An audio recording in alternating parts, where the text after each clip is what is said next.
All right, Fabrizio. So this thing is going to be about you, mostly about you, but Israeli fans are listening and they want to hear a little bit about Israeli transfers, maybe. So I guess we always speak about Manor Solomon, and you also wrote some stuff on Twitter about Fulham. Is there anything new about this? Is it totally done? What can you tell the Israeli crowd about Manor?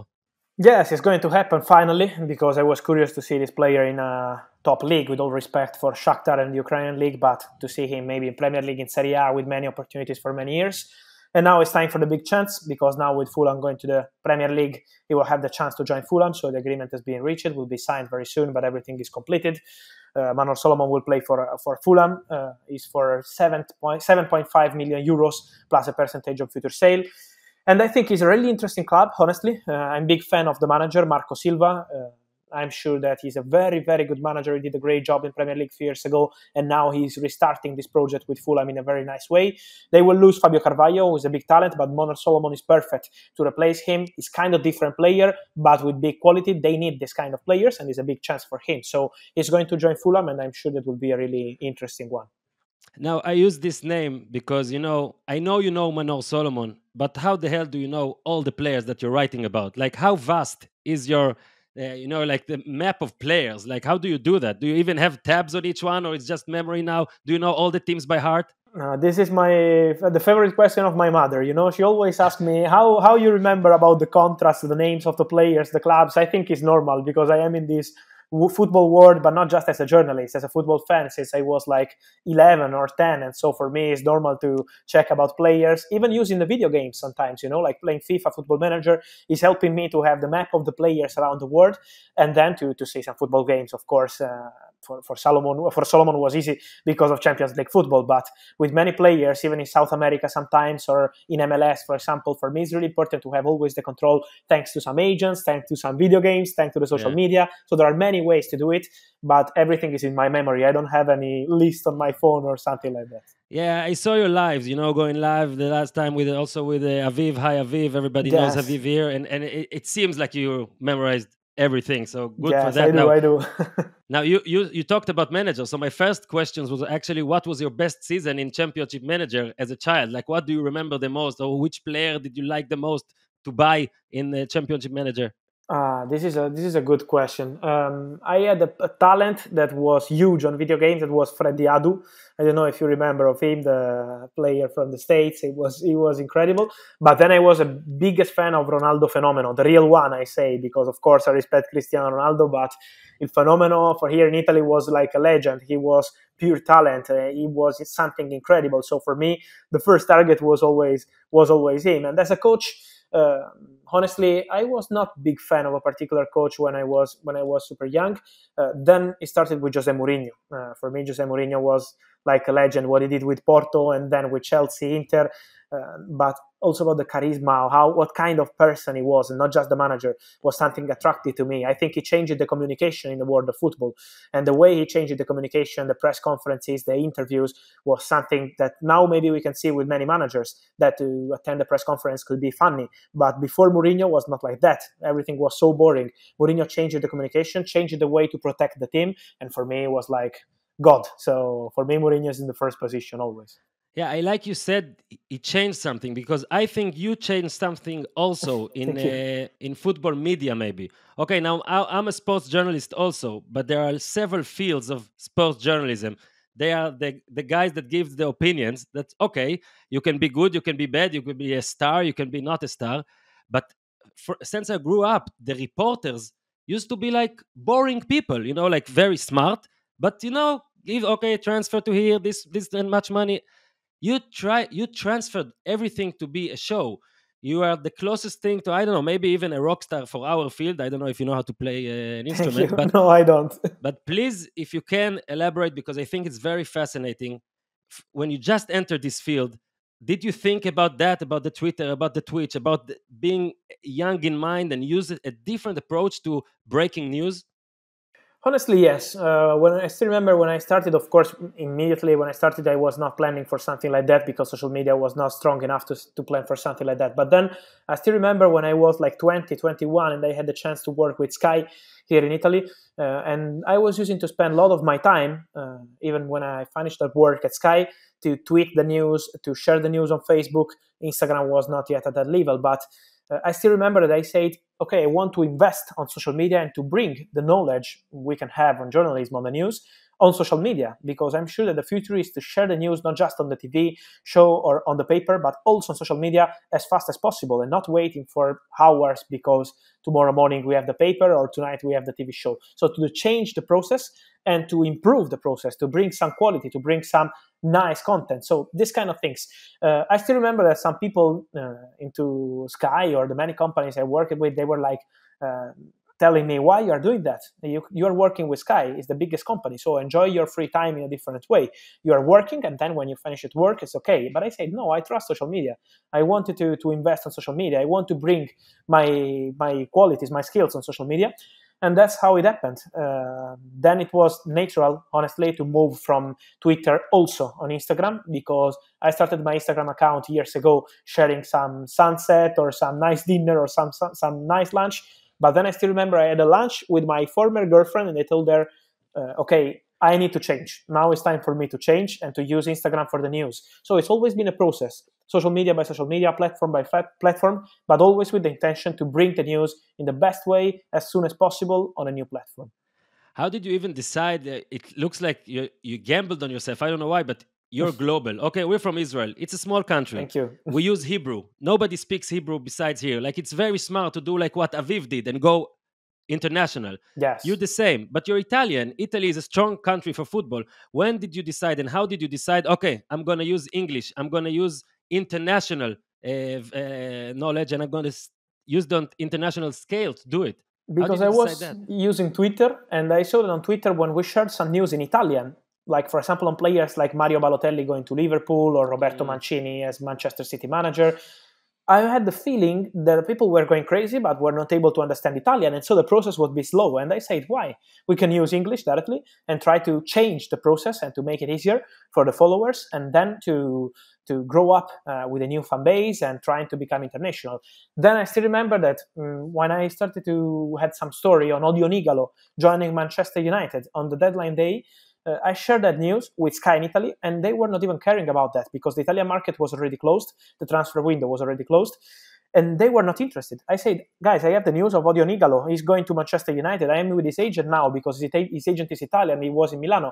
And they told me, okay, we don't care, the market is closed here, it's not for Italian football. And I said, why? People are going crazy for this news on Twitter. Why I should care about you that you say we are not interested? And so that's how it changed my process. I said, okay, I need to bring my news with my name on my platforms and not just on the company I'm working with, because maybe they are not interested in something that I want to explore. And so that's how it changed it. Now, in the beginning, probably when you started like 18, 19, you approach, I don't know, agents or footballers or owners or I don't know why, and they said, okay, who are you? When did it change? Like, how did you change it? Like, now I guess everybody approach you now, but how did it start? When did you break? No, now it's easier, but it started. It changed. It completely changed during the pandemic, during the COVID pandemic. So in 2020, because of course in 2019, I started this process. But then during the pandemic, it completely changed. The summer 2020 changed my life because I had the opportunity to focus on myself and not just on the companies I was working with. So I said, okay, let's humble myself. Let's give some time to my news, to international news more than on Italian news. Because till 2018, till 2019, I was spending a lot of my time on Italian clubs news and not on international news. When I was receiving something from my source in international clubs, I was sharing on my social media platforms, but was not like a direct process from my side. Then in summer 2020, I decided, during the pandemic, okay, I want to invest my time on international football, on knowing new people, in new agents, new directors, in international football. And that's how I did it, using social media. I think now it's way easier, but not just for me, for journalists in general, to get in touch with people thanks to Instagram, thanks to Twitter.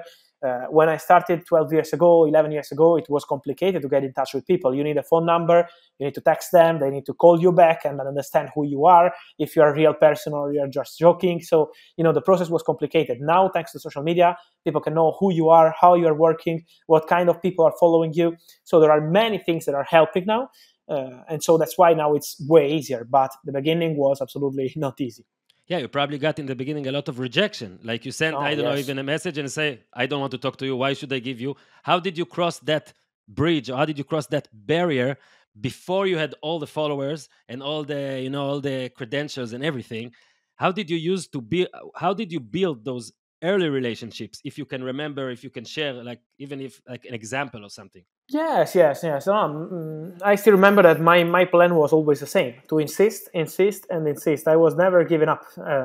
So for me, it was not easy in some moments. I still remember that, for example, with the Italian directors of football was complicated because they already had long-term contacts with, for example, paper journalists or these kind of things. So it was not easy to understand this process.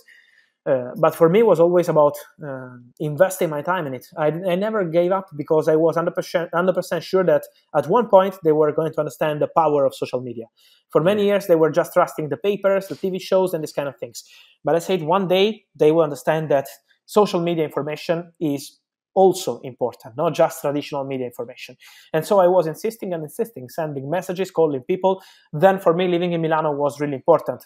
I think this has been a secret for me because going around the city, meeting face by face with people in the hotels, in the restaurants, that's how it works here in Italy. You can go around, now a bit less, but for many years, in the hotels, in the restaurants, you had the chance to meet with many agents, with many directors, with many players. And so it was helping, because if I'm sending you a message, it's maybe different, but if you see me out of the restaurant and we can have a conversation, we can speak 5 minutes, maybe you can trust me, and next time you see me again and you trust me a bit more. So it's always like that. And that's how I did it. But it was a long-term process. It was not easy one. Imagine that I started my first summer in the streets of Milano, was summer 2012. And so it took like 9 years, 8 years before they said, okay, we trust you 100%, the whole industry. So it's a lot of time, spending 3 months on the streets, and January too. So it's 4 months per year on the streets every single day, not having holidays during the summer. It was not easy, but of course I loved it. So for me, it was not a problem. Yeah, and people need to know you're young. They don't know how young you are. You're like 29 now? Or I'm 29, yes. 29, yes. Oh my gosh. So in 2012, okay, don't even calculate. It's I was 19. I know when I started, I was 17 in Napoli. I was in Naples with my family. And then I moved to Milano when I was 18. And I started with Sky when I was 19. Now, was there like a one news break that changed everything? I don't know, maybe, I don't know, Bruno, I don't know. Yes. Was there one? Yes, Bruno Fernandes news changed my life, honestly, because I still remember I spent the whole summer denying some rumors of agreements between Manchester United and Sporting for Bruno. And my United fans were furious at me, like saying, okay, everywhere they're saying that Bruno is coming. Why you are the only one, these Italian guys, say that Bruno is not coming? Why? But they were not thinking that maybe I'm Italian and Bruno was playing in Italy, so his agent was used to stay here in Italy. And so for me, it was easier to have conversations. And then I spent the whole summer denying. And then I still remember when in January I had the information that the deal was done, and I shared the news with Bruno together with his agent Miguel Pino on the plane, ready to fly to Manchester and sign the contract. People were going crazy, but literally crazy. They were waiting for Bruno for more than 6 months. They were waiting for the big news. And then they saw the pic of Bruno traveling to Manchester. It was something huge. And I still remember I was with my friends in a bar in the center of Milano, and the feeling I had on Twitter was something special. So that news changed my life on international journalism.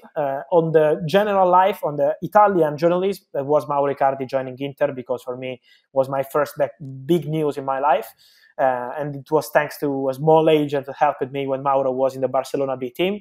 So I still remember these news, like the two that completely changed my life. Now, let's talk a little bit about trust, because you have to trust your sources, because you don't want to be wrong. Now, I read a lot about you, and everybody say that the main credential about you is your accuracy. You hate to be wrong. You're hardly wrong. You may be never wrong. I don't know. But in this business, it's a little bit tough, okay? Because football and agents, and you're almost there, you're almost not there.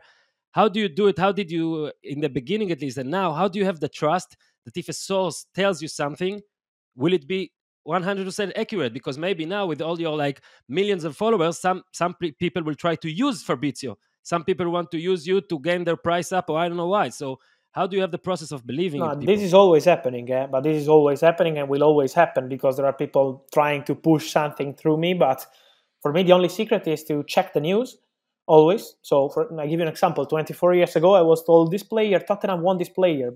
And I was checking and it was not true. But the person told me, trust me, it's 100% true. And I spoke with Tottenham and he told me it's not true. So this process will always happen, always. I think even if you have under 1 million of followers, they're always trying to push through you the stories. But at the same point, it always depends on checking the news. So for me, it's always super important to check before sharing. Look, today what happened with the Raiola news. I think is one of the biggest shame of the history of sports journalism and of journalism in general, to say that he was died and it was not even true. So this has been terrible. But it's because if you check with the right people, then at the end you will have the answer and you will have the truth. And I think the other point is trusting the right people. For example, I have some sources that I don't need to check. If they call me, it's because since long time they trust me and I trust them, and they know that they can't tell me something fake or we are in trouble, me and them. And so I don't even need to check because I trust them. I think it's like life in general, I always say. It's like you have with your friends. You have your friend that you can trust 100%, and you have another friend that maybe is a normal one.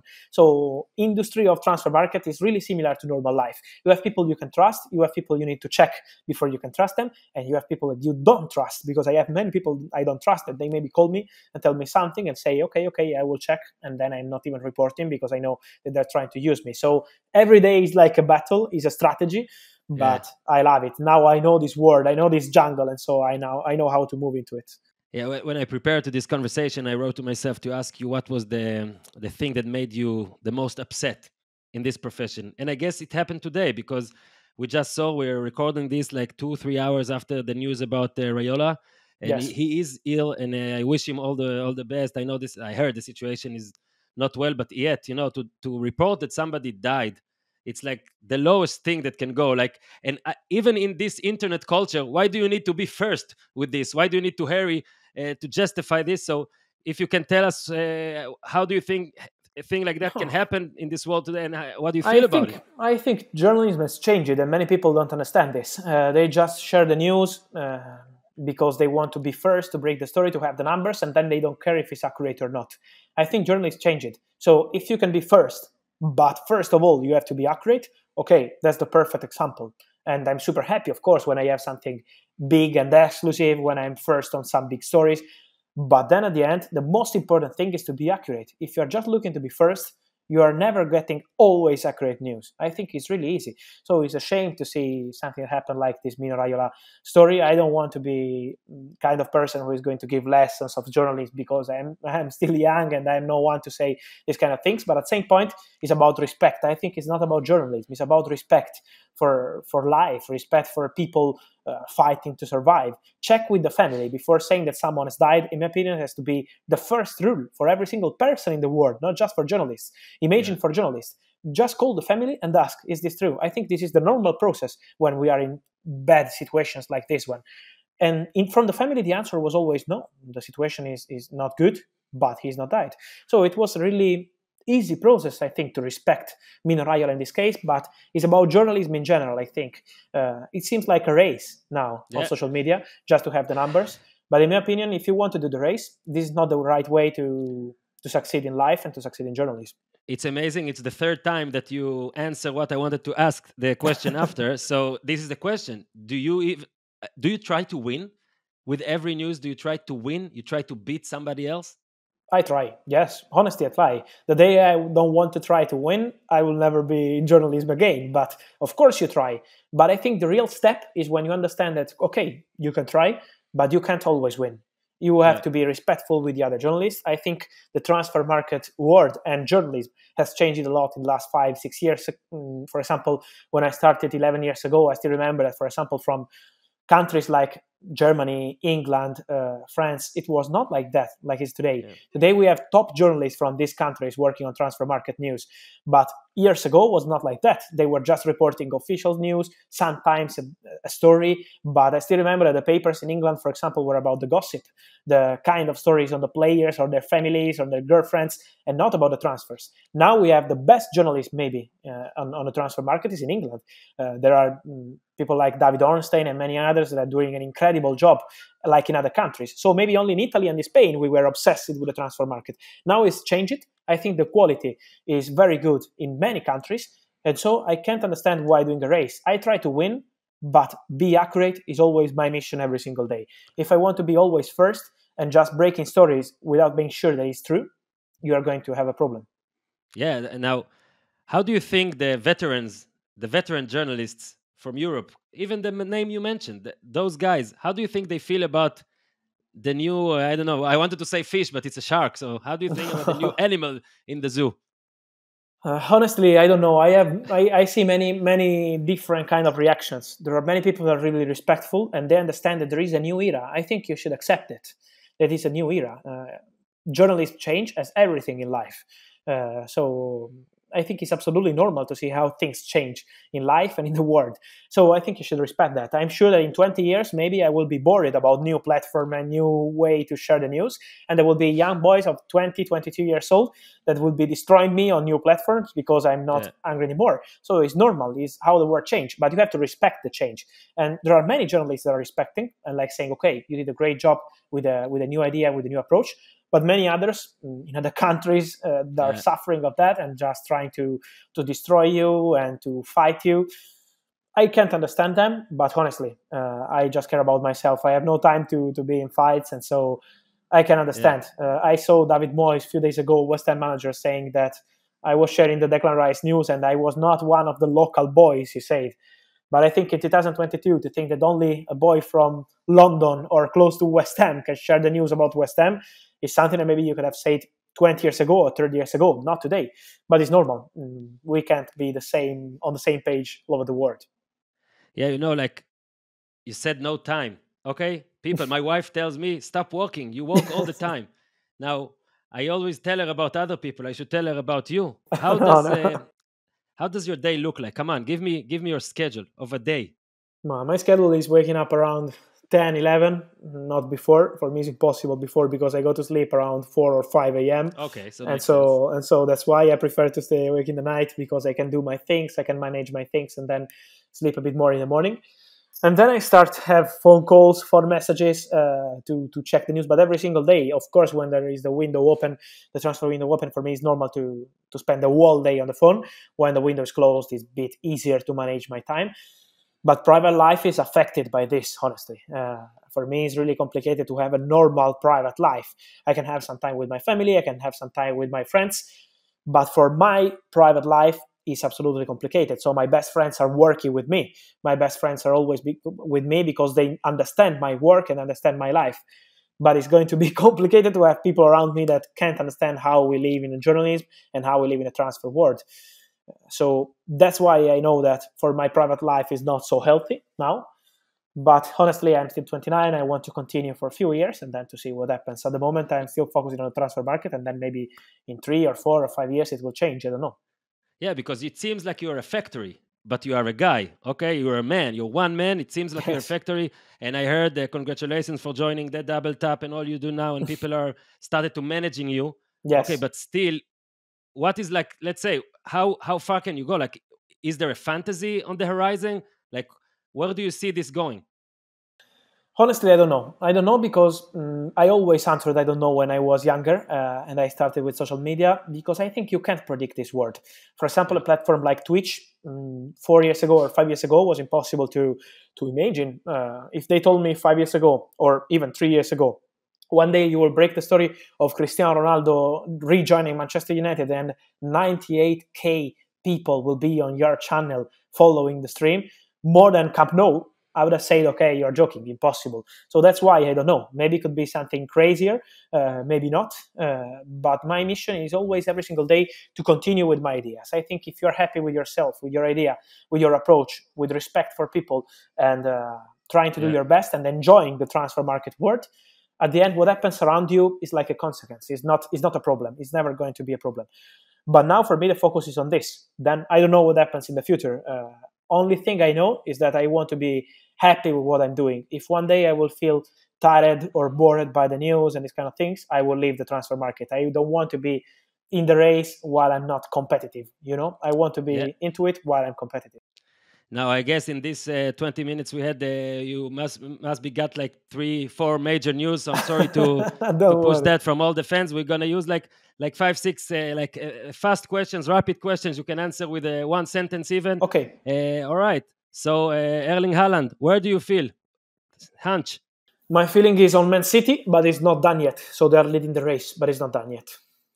Mbappe, is it a boring question because it's so obvious? No, it's not that obvious. He needs to decide. So I would say 50-50. Real Madrid are really relaxed, but Paris Saint-Germain are going strong on this one. So let's see, but I still see Real Madrid as favorites.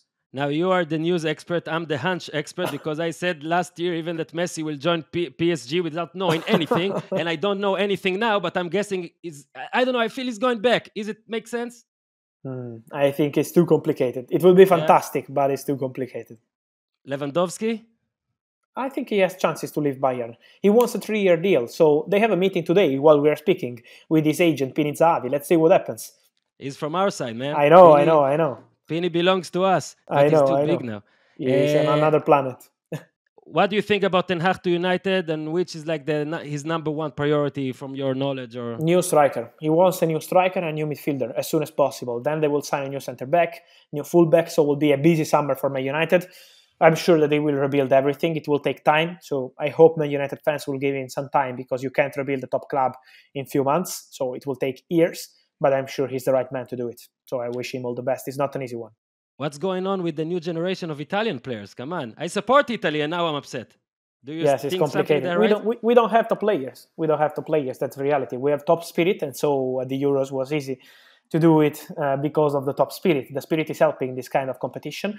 But then when you need the top players with the pressure, we only have maybe Verratti, Donnarumma, and a few others, and it's too poor for Italy. If you look, for example, at France, how many top players they have in the team is completely different. So we miss on international experience. We miss on many things. I think it will take time to see Italy back at top level, but we had the Euros, so we are happy enough for this year. Did you hear anything about Liel Abada, Celtics striker from Israel, about joining Premier League maybe, something? Do you have any information? Not yet, but I hope to keep you posted soon. All right. So, first of all, thank you. Thank you. It was a pleasure. We continue to follow you. And now you might gain a little bit of a more Israeli crowd. You need some followers, Fabrizio. You need to work on your followers. You're right.